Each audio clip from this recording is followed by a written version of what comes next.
On a bright, sunny day, the principal decided to dig up the time capsule buried back in 1987. The moment the lid came off, a stench hit so strong it could knock someone out. Hell, Bill, I thought you said this thing was watertight. It should have been, and it's Gil, not Bill. Oh.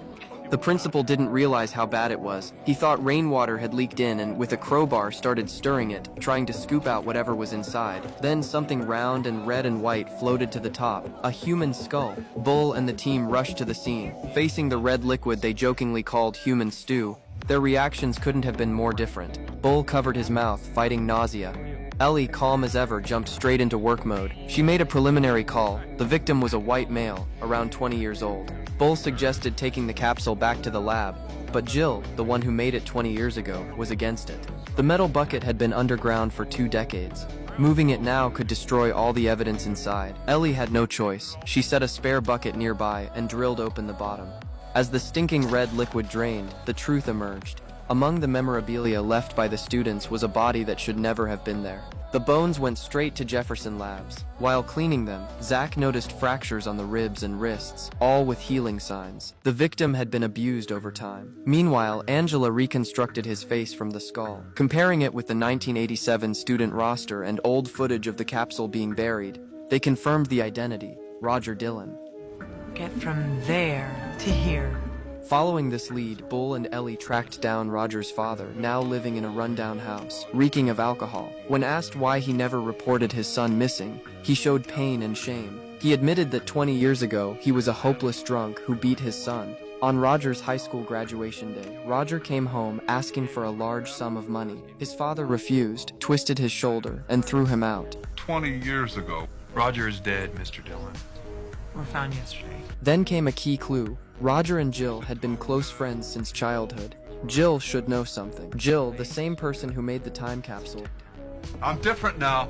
I never wanted to hurt him. I loved Roger. But that confession, 20 years late, seemed powerless in the face of the bones. Soon Jill was called in for questioning at the police station. When he heard that his best friend had died inside the capsule he'd made, his shock and grief looked completely genuine. Jill said that back then, Roger had left a note for his mom before going to his dad for money. He didn't know exactly why Roger needed it. The note was a farewell, saying he'd had enough of his father's abuse and the bullying at school, and that he was leaving. At the lab, they noticed something odd. The capsule contained 2 extra items, a floppy disk and a fancy pocket watch. Clearly, Roger's Hargus detected traces of drugs on the watch. The case suddenly shifted toward drugs. Had Roger gone astray to get money? School records revealed that Roger's teacher, Darwin, had been arrested for hiding drugs the day after Roger disappeared.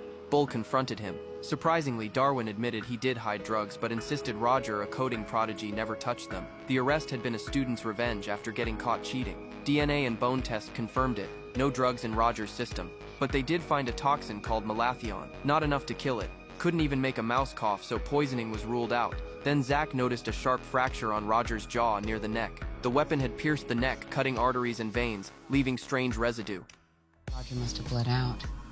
Angela got the old 80s computer working to read the floppy disk. On the screen appeared a first-person 3D game, 1987. Before anyone else had moved past 2D pixels, Roger had coded a 3D engine all by himself. That money he desperately needed? To buy a top-tier computer to bring his game to life. Could the game have put him in danger? Bull brought Jill back. Seeing the discontent made his eyes red. He and Roger had planned to start a company together, Roger coding, Jill running it. To buy the computer, Roger had worked extra jobs, even taking exams for other students. Got into Harvard off Roger's scores. What's his name? John Adamson. He admitted paying for exam help, but then Roger returned, demanding another $500, threatening to report him. Maybe $90 and my watch. The watch with the hidden compartment for cocaine? I don't know what you're talking about. Just as the case hit a dead end, Hargus finally traced the source of the malathion. It was a common 80s pesticide used to kill mosquitoes. Checking government records, he found that summer, the authorities had sprayed high concentrations near a swamp to control an infestation. Back then, only a few families lived in that area.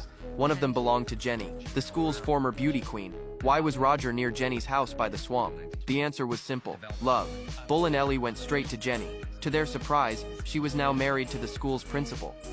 How well did you know Roger Dillon? Jenny admitted that Roger had tutored her in math and that he liked her, but she stressed that they came from completely different worlds.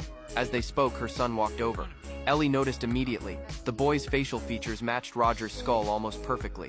While Jenny wasn't looking, Ellie quietly slipped the family photo from the table.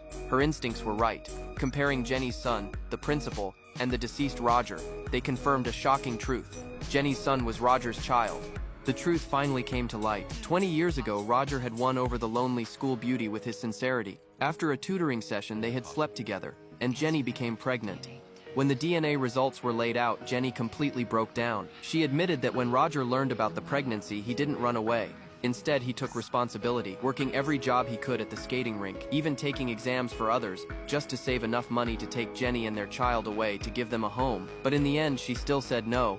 Jenny chose to marry her boyfriend at the time, the man who is now the principal.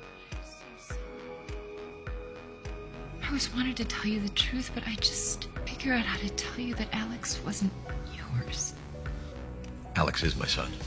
We are a family. Who killed Roger? Paul, the psychologist, explained. The killer was a teenager, impulsive, not premeditated. Hiding the body in the capsule was subconscious penance, knowing it would be found 20 years later. Hargis analyzed the residue, liquid asphalt, the weapon, a paving shovel. All evidence pointed to Jill.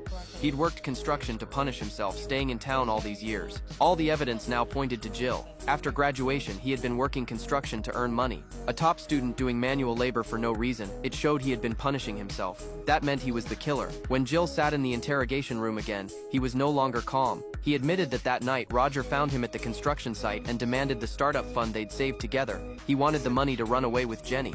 Jill snapped. To him, Roger was blinded by a girl. They struggled by the asphalt pile.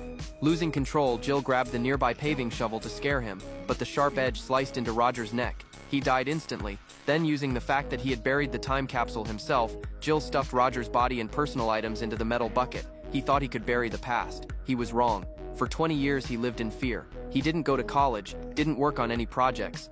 He stayed in that small town, guarding his secret, waiting for the day the time capsule would be opened. He has a kid. Yes. I hope I get the chance to tell him about his father.